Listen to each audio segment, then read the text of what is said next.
So if I was in a game, we'd probably stay underneath that black line right there, somewhere around there. All right? What's the bottom of the zone? How much of the knee? The whole knee, the bottom. All right, here's the next question. So, if this fist is my knee, all right, this is the top of it, and this is the bottom of it, that ball crosses right there. Is that a ball or a strike? It's a strike. Technically, by the book, it's a strike. A strike is any part of this ball that goes through any part of the strike zone. All right? The whole ball does not have to be in the area of the knee to the chest.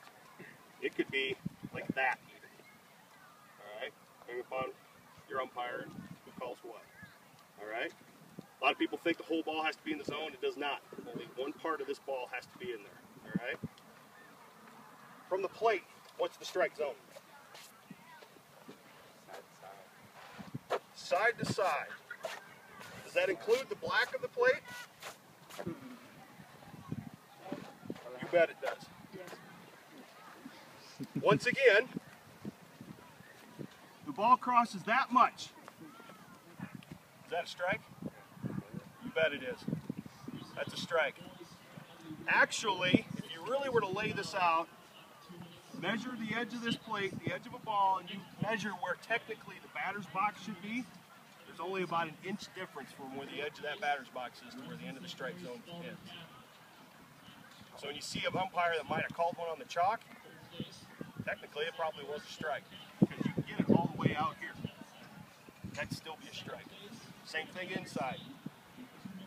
Still a strike. All right? So know your zones.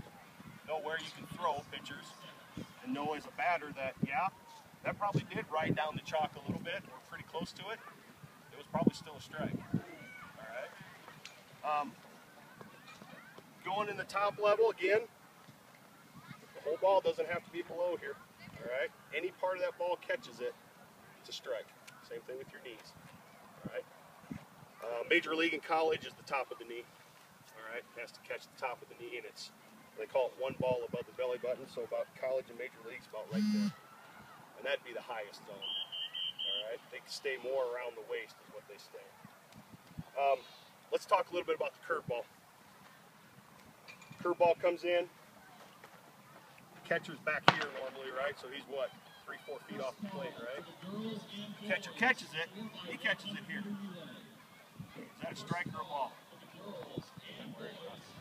Exactly. Depends where it crosses the plate. Every pitch depends where it crosses this plane right here, all right, in relation to the height of the batter. It is not where the catcher catches it back here. I've seen those big looping curveballs that come in, and they break up here. And that catcher, oh yeah, he'll lock it right there because that's where it dropped. That's not where, in that imaginary plane that comes up, that it came across the plate at, all right? So you got to understand that fact as well, pitchers. Yeah, it might have looked pretty darn good where the catcher caught it, and when it crossed from that plate, it was probably up here at his head, all right? Or it broke late, or it broke around. I've seen a lot of those where they come inside and they break around, all right? So keep that in mind. It's not always where the catcher catches the ball. Yeah, it looks nice and it looks good, but what an umpire is looking at is he's looking at out here, the front of that plate, and that zone here, kind of like the K zone they put up on ESPN. You guys see that? That's what that's off of, the front of that plate. It's not off the back, it's not off the corner over here, it's not any of that, all right? So have an understanding that any part of this ball can be a strike. It's not just this and the whole ball in the plate. If that pitcher, here's the other one, he'll throw a, especially lefties on a righty, they'll swoop that thing in, it'll cut across right there, let's say. The catcher will catch it over here. Is that a ball or a strike? That's a strike. Doesn't look pretty, doesn't look good, but they'll catch that inside corner on those right-hand batters, and those are strikes, all right? So as you're practicing, pitchers, as you're working, learn to work the whole part of the plate, as we call it, which is working that area out there as well. Because technically they are strikes. If our batters bat the way they're supposed to, where are you supposed to hit the balls? Any questions on the strike zone? what you should look for, what you should expect when you come up to bat. It's helpful to know for pitchers and batters. What's that? Did you ever